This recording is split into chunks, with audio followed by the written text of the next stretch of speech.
souvent, nous nous limitons nous-mêmes sans même le savoir.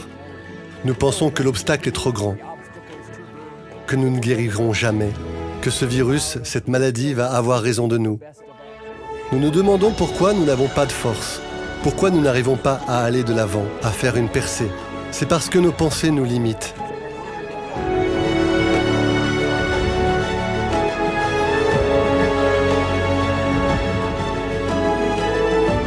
Nous attirons ce à quoi nous pensons constamment. La Bible dit « Ce que l'homme pense dans son cœur, il l'est aussi ». Vous ne pouvez pas penser à la défaite et avoir la victoire. Vous ne pouvez pas penser à la faiblesse et avoir de la force. Vous ne pouvez pas penser à ne pas pouvoir et accomplir vos rêves. Votre vie va suivre vos pensées. Et au lieu de réfléchir à des pensées de faiblesse, de défaite, d'incapacité, vous devez commencer à avoir des pensées de puissance. Pensez à ce que Dieu dit de vous. Cette maladie n'est pas de taille pour moi. Aucun virus ne peut arrêter ma destinée. Ce problème au travail n'est pas la fin de mon histoire. Les forces qui sont pour moi sont plus grandes que les forces qui sont contre moi. La victoire commence dans notre esprit. Le succès, les percées, les nouveaux niveaux dépendent de notre façon de penser. Mais Joël, cette pandémie me fait peur. Je m'inquiète pour mes finances. Je suis stressé par mes enfants. Cela attire plus de négativité. Cela vous rend plus faible, draine votre force, votre énergie, votre passion. Vous ne serez étonné de ce qui va se passer si vous commencez à avoir des pensées puissantes. Aucune arme formée contre moi ne prospérera. Dieu me tient dans la paume de ses mains. Il est le gardien de mon âme. Il m'a rendu intouchable par l'ennemi. Lorsque vous vous attardez sur ces pensées, vous sentez la force monter, le courage, la détermination. Ce n'est pas seulement être positif, c'est votre foi qui est libérée. Des années avant le décès de mon père, Victoria me disait qu'un jour je serais pasteur de l'église. Cela me semblait si loin. Jamais dans mes rêves les plus fous, je n'aurais cru que je parlerais en son nom le dernier dimanche de son vivant. Je me suis senti si honoré. Je me souviens que après l'avoir connecté pour qu'il ne puisse m'écouter au téléphone, j'étais convaincu que même si j'avais parlé espagnol, mon père aurait été fier de moi. Il voulait juste que je reste ici. Mais je suis monté à Saint-Luc après que nous ayons terminé et je suis allé dans le hall de l'hôpital. Les infirmières sont venues me voir et m'ont dit « Joël, on n'a jamais vu un tel éclat sur ton père. » Il était si fier.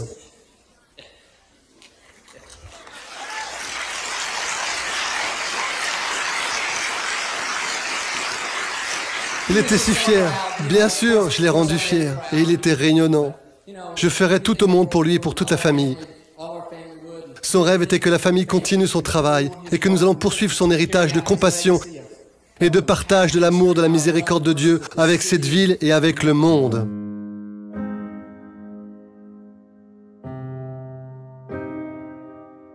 Lorsque mon père est parti rejoindre le Seigneur et que je me suis proposé comme pasteur de l'Église, tout le monde me disait que je ne pourrais pas le faire, que je n'étais pas qualifié, que je n'avais pas la formation nécessaire, j'étais trop calme.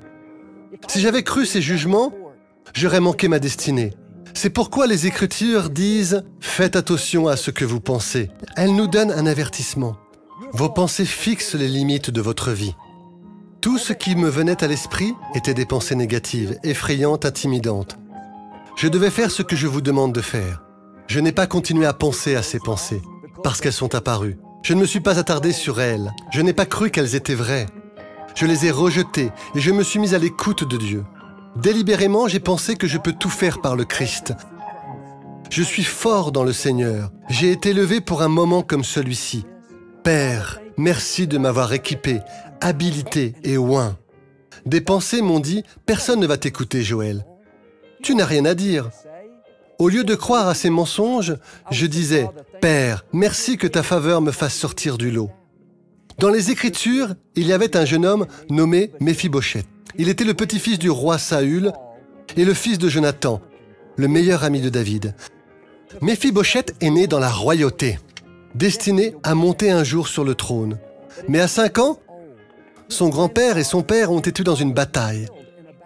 Lorsque la nouvelle parvint au palais, la nourrice qui s'occupait de lui le prit dans ses bras et s'enfuit en courant, craignant que l'armée ennemie ne vienne le tuer. Dans sa hâte, elle a accidentellement fait tomber Méphibosheth, lui blessant les 2 jambes. Il est devenu infirme à vie. Parfois, des personnes bien intentionnées peuvent vous faire tomber. Cette infirmière avait de bonnes intentions. Elle essayait de l'aider, mais il est tombé. Les années ont passé et Méphibosheth a fini par vivre en exil dans une ville appelée Lo-debar, l'une des villes les plus pauvres et les plus délabrées de l'époque. Le nom Lo-debar signifie « sans pâturage ». C'est comme un terrain vague, sans verdure, sans endroit pour cultiver. Méphibosheth était le petit-fils du roi. Il avait la royauté dans le sang. Il avait vécu dans le palais. Maintenant, il vivait dans les taudis, survivant à peine. Un jour, le roi David pensait à son ami, Jonathan. Il demanda à des hommes si un membre de la famille de Jonathan était encore en vie pour qu'il puisse être bon avec eux.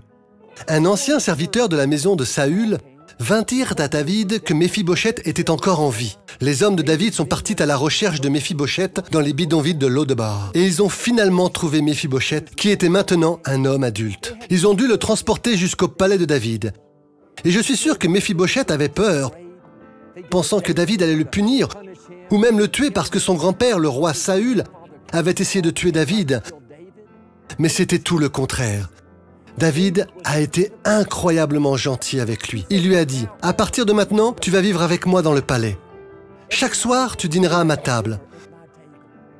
Je vais te rendre toutes les terres qui appartenaient à ton grand-père, le roi Saül. » Méphibosheth était bouleversé.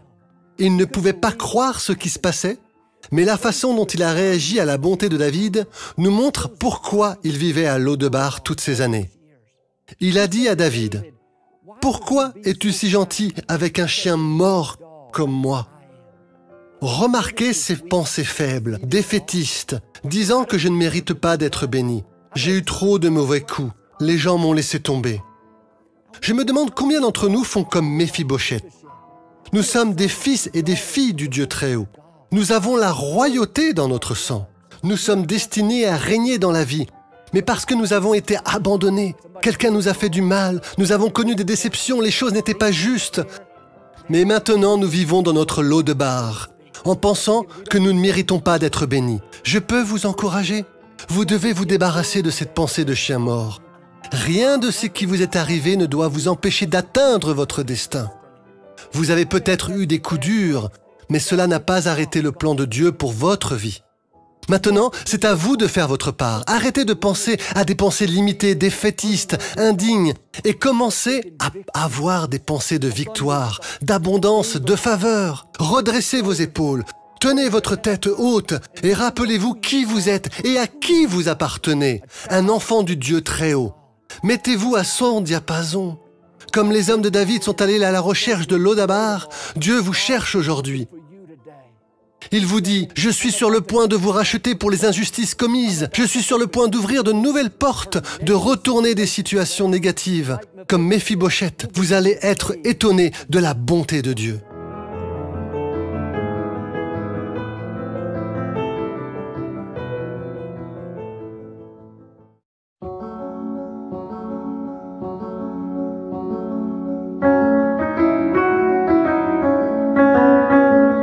Les Proverbes disent « Faites attention à ce que tu penses, car tes pensées dirigent ta vie. » Laissez-moi vous demander, vos pensées vous aident-elles ou vous font-elles du mal? Avez-vous des pensées de puissance, de victoire, de bien-être? Ou avez-vous des pensées de défaite? Je ne guérirai jamais, je n'accomplirai jamais mes rêves, je ne briserai jamais cette dépendance. C'est vous qui choisissez la direction que vous allez prendre dans votre vie. Faites attention à ce que votre esprit pense. Ne laissez pas entrer n'importe quelle pensée dans votre esprit, car si elle est négative, décourageante, effrayante, ne portez pas attention à elle. Retournez-la, concentrez-vous sur ce que Dieu dit de vous. Les pensées vous murmureront peut-être que rien de bon ne se trouve dans votre avenir. Vous avez connu soi-disant vos meilleurs jours, mais si vous attardez sur cela, vous manquerez votre destin. Oubliez ces pensées défaitistes et ayez des pensées puissantes. Quelque chose de bien va m'arriver. La faveur m'entoure comme un bouclier. La bonté et la miséricorde me suivent. Lorsque vous traversez des moments difficiles, l'ennemi va faire des heures supplémentaires pour essayer de vous convaincre que le problème est trop important. Vous ne vous en sortirez jamais de vos dettes et de votre mariage qui ne s'améliorera peut-être jamais. Il sait qu'il peut vous garder vaincu dans vos pensées. Il vous gardera vaincu dans votre vie. La bataille se déroule dans notre esprit. Les pensées vous disent que ça ne changera jamais. Vous ne pouvez plus le supporter. Abandonnez ce rêve. Mais au lieu d'avoir ces pensées faibles qui attirent encore plus de faiblesse, retournez-vous Et ayez des pensées puissantes. Oui, ce problème est important, mais j'ai une armée de force pour chaque bataille. Je suis rempli de puissance. Ce que Dieu a commencé dans ma vie, il le finira. Cette difficulté n'est pas venue pour rester, elle est passée. Dieu a dit qu'il ne vous laissera jamais affronter quelque chose que vous ne pourrez pas gérer. Il vous donnera toujours la grâce, la force, la foi pour tout ce qui se présente à vous. Mais si vous croyez à ces mensonges, c'est trop. Vous allez vous sentir accablé. Si vous vous attardez sur des pensées de faiblesse, de limitation, d'incapacité, vous resterez bloqué là où vous êtes. Faites attention à ce qui se passe dans votre esprit. Cela a peut-être plus à voir avec votre situation que vous ne le pensez. C'est ce qui s'est passé aux Israélites lorsque Moïse a envoyé 12 hommes pour espionner la terre promise. Après 40 jours, 10 espions sont revenus et ont dit « Moïse, nous ne pourrons jamais les vaincre. Ce peuple est énorme, il ressemble à des géants. Nous n'avons aucune chance. » Dieu leur avait déjà promis la victoire. Il leur avait dit que c'était leur terre. Mais remarquez ce qu'ils pensaient. Des pensées faibles, vaincues, craintives. Les 2 autres espions, Josué et Caleb, sont revenus avec un rapport différent. Ils dirent « Moïse, nous sommes tout à fait capables de prendre ce pays. Oui, le peuple est nombreux, mais nous savons que notre Dieu est plus grand. Montons tout de suite et prenons-le. » Ce qui est intéressant, c'est qu'ils ont vu les mêmes géants que les 10 autres espions. Josué et Caleb ont vu les mêmes problèmes, la même opposition, le même pays. Mais au lieu d'avoir des pensées de défaite, ils ont choisi de penser à la puissance. Ils n'étaient pas plus grands que les autres espions. Ils n'avaient pas plus d'entraînement, plus d'expérience, plus d'armes. La seule différence était leur façon de penser. Le rapport négatif des 10 espions commence à se répandre dans le camp des Israélites. Très vite, les 2 millions de personnes qui avaient échappé à l'esclavage en Égypte ont eu peur. Se sont inquiétés. Ils ont dit « Moïse, retournons en Égypte, retournons à l'état d'esclavage. » C'est dire à quel point nos pensées sont puissantes. 10 hommes ont infecté le reste du peuple. Ils ont fini par errer dans le désert les 40 années suivantes. Faites attention à la façon dont vous pensez. Ne soyez pas infectés et ne ratez pas votre destin. Êtes-vous comme l'un des 10 espions ? Je ne peux pas vaincre cette maladie. Je ne peux pas réaliser mes rêves. Je n'ai pas de relation. J'ai eu un gros revers au travail. Ça va ruiner mon entreprise. Aucun des défis que vous rencontrez n'est une surprise pour Dieu. Vous n'y ferez pas face si vous ne pouviez pas les gérer. Comme les Israélites, il vous a déjà promis la victoire. Ne restez pas coincés dans une mentalité de vaincu. L'apôtre Paul l'a dit, « Merci à Dieu qui nous a toujours fait triompher. » Il n'a pas dit « de temps en temps » ou la plupart du temps. Il a dit « toujours ». La situation peut être difficile maintenant, mais gardez la bonne perspective. La victoire est dans votre avenir, la guérison est dans votre avenir, l'abondance est dans votre avenir, la liberté est dans votre avenir. Oui, les géants sont peut-être grands, mais notre Dieu est plus grand. Il a séparé la mer Rouge, il a fermé la gueule des lions, il a ramené les morts à la vie. Cet obstacle n'est pas de taille pour lui. Il ne vous a pas amené jusqu'ici pour vous abandonner. L'obstacle peut être élevé, mais notre Dieu est le plus élevé. Un virus peut être puissant, mais notre Dieu est tout puissant. Je vous demande d'être un Josué, un Caleb. Pensez à la puissance, pensez à ce que vous pouvez faire, pensez à la victoire. Ne regardez pas la taille du problème, regardez la taille de Dieu.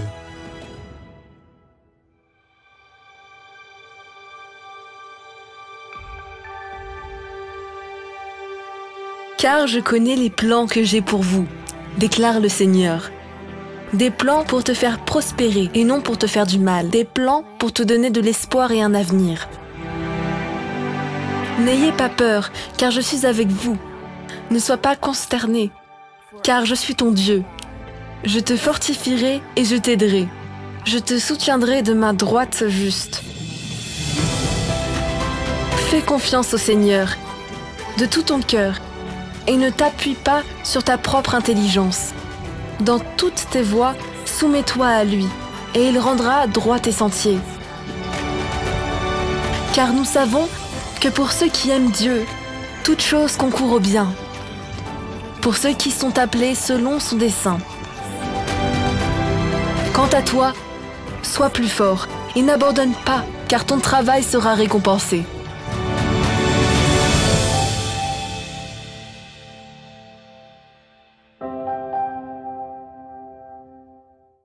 Dans l'histoire de la Terre promise, il est significatif que 10 espions aient été négatifs et que seulement 2 aient été positifs. Ces statistiques correspondent à peu près à ce que nous trouvons aujourd'hui.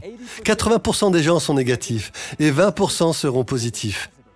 80% se concentreront sur l'ampleur du problème, vivront dans la peur. Ils vous diront que vous ne vous en sortirez jamais, que vous devriez vous contenter de rester là où vous êtes. Mais si vous voulez accomplir votre destinée, vous devez aller à contre-courant. Vous ne pouvez pas vous contenter de vous intégrer, avoir peur comme la plupart des gens, vous plaindre comme vos collègues, être négatif comme ce voisin.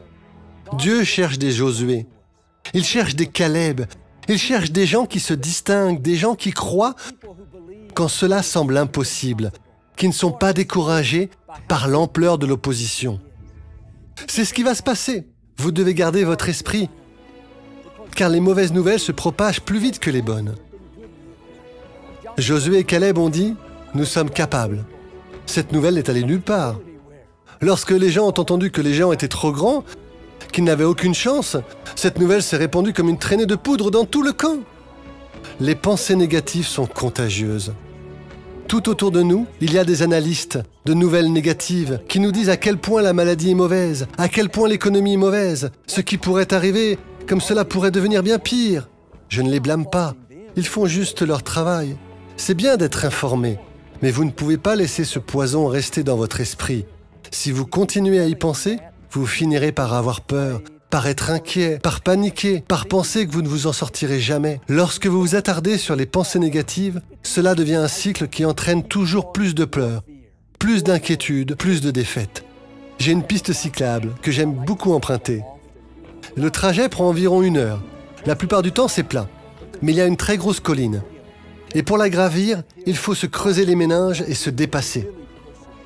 J'aime faire de l'exercice. Je me prépare toujours mentalement à cette colline et j'apprécie le défi. Mais ce jour-là, j'étais fatigué. J'avais fait de l'exercice et j'avais eu 2 jours difficiles auparavant. J'avais beaucoup voyagé et je n'avais pas beaucoup dormi. Environ 10 minutes après le début de mon parcours, j'ai commencé à penser que je ne voulais pas monter cette côte. Je n'en ai pas l'envie, je n'en avais pas la force. Je ne veux pas avoir à pousser. Je n'arrêtais pas de la redouter, me répétant sans cesse à quel point il allait être difficile, me demandant si j'arriverais à la monter. Et à un moment donné, j'ai reçu un appel téléphonique. Je l'ai mis sur haut-parleur et j'ai commencé à parler. Pendant que je roulais, nous avons parlé et parlé. Et environ 20 minutes plus tard, j'ai raccroché. Je vais recommencer à penser à ma promenade à vélo et que je ne voulais pas monter cette colline. Quand j'ai regardé, j'ai réalisé que j'avais déjà monté la colline. Je l'avais montée pendant que je parlais. Mais comme j'étais occupé et que je ne pensais pas à la difficulté de la course, que je ne me convainquais pas que je n'y arriverais pas, je l'ai montée sans problème.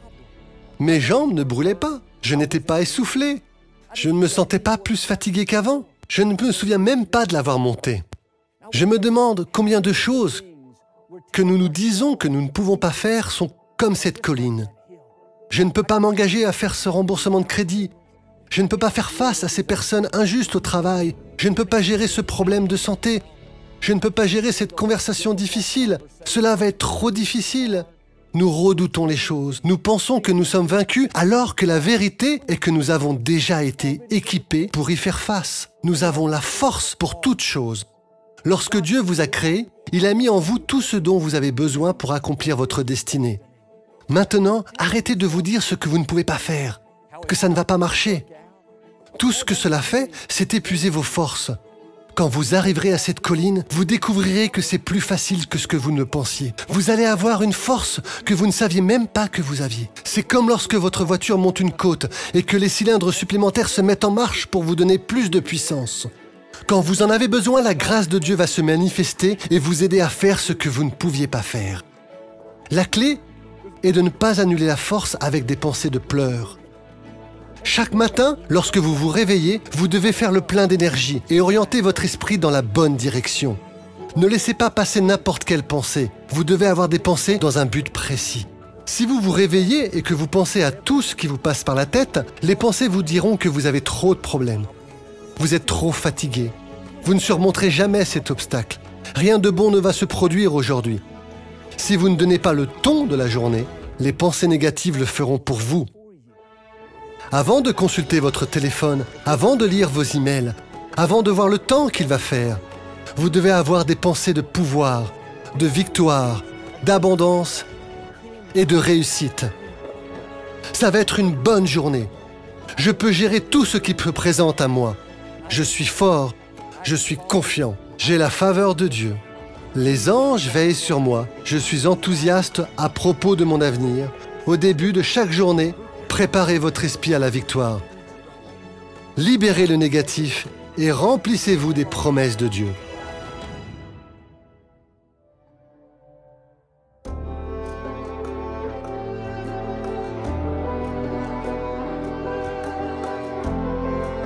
Quand la paix comme un fleuve suit mon chemin.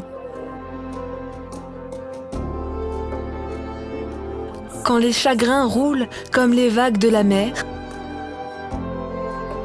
Quel que soit mon sort, tu m'as appris à dire que tout va bien. Que tout va bien pour mon âme.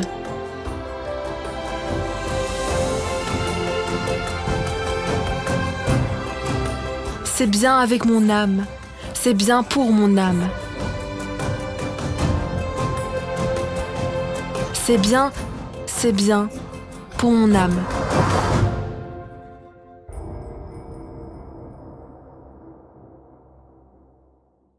Les pensées que nous avons peuvent soit nous conduire sur des chemins d'espoir, de joie et de victoire, soit sur des chemins de peur, de découragement et de désespoir. L'une des façons de corriger les cours de nos pensées est de changer nos paroles. David connaissait la puissante combinaison des pensées et de la confession. Il a prié que les méditations de mon cœur et les confessions de ma bouche soient agréables à tes yeux. Aujourd'hui, je vous encourage à déclarer et à méditer sur cette confession pleine de foi. Je déclare que Dieu me voit et m'aime. Il a de bons plans pour ma vie. Peu importe les défis qui se présentent à moi, par le Christ, je suis plein de puissance, de force et de détermination.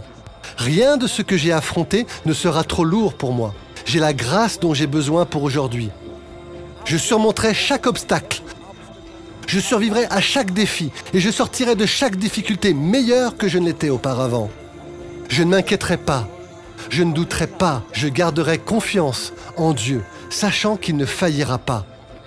Je déclare que Dieu travaille toutes choses ensemble pour mon bien. Mon avenir est brillant et le sera encore plus. Dieu a de bons plans pour moi. Il n'est pas trop tard pour accomplir ce qu'il a mis dans mon cœur. Je n'ai pas raté ma chance. Dieu a des moments de faveur dans mon avenir. Il me prépare pour la prochaine saison. Je vais donner naissance à tous les rêves qu'il m'a donnés. Je deviendrai tout ce qu'il m'a créé au nom de Jésus. Mon ami, vous n'avez plus à vivre sous le poids de la culpabilité, du ressentiment, du doute et de l'inquiétude. Vous pouvez vivre une vie de joie, de paix et de victoire. Décidez, aujourd'hui, je ne vais plus m'accrocher à l'amertume, aux offenses, aux pensées négatives. Je vais faire de la place pour les bonnes choses que Dieu veut faire en moi et à travers moi. Je choisis de me libérer du négatif.